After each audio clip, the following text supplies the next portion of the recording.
இயேசு கிறிஸ்துவின் பரிசுத்த நாமத்தில் உங்களை அன்போடு வாழ்த்துகின்றேன்.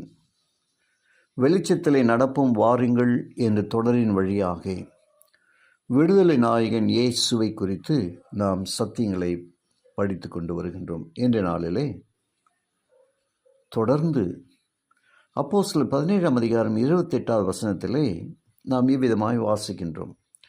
உங்கள் புலவர்களிலும் சிலர் நாம் அவருடைய சந்ததியார் என்று சொல்லி இருக்கிறார்களே என்று வேதம் சொல்லுகிறது.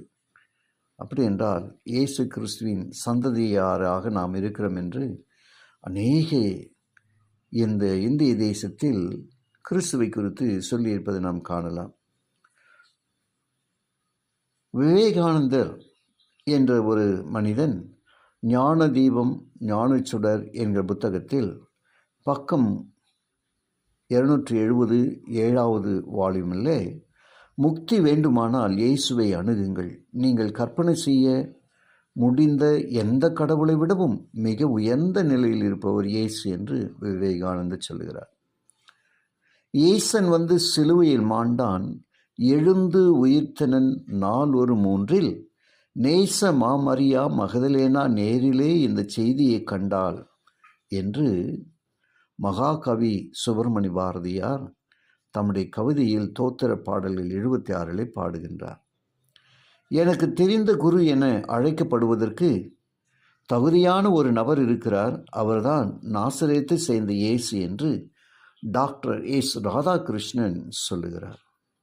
ஒழுக்கும் விழுப்பும் உயிரினும் ஓம் என்று உரைத்திருந்தால் கொழிக்குமோ தானே குலவி நடந்து குவலயத்தீர் ஒழுக்க வடிவாம் கிறிஸ்துவை உன்னி உளத்து அழுதால் அழுக்கை கழுவும் ஒழுக்கும் அரும்பி அலர்ந்திடுமே என்று திரு வி. கல்யாண சுந்தரனார் கிறிஸ்துவின் அருள் வேட்டல் அறத்தின் இயல் 1:8 என்கிற பாடலிலே எழுதுகின்றார்.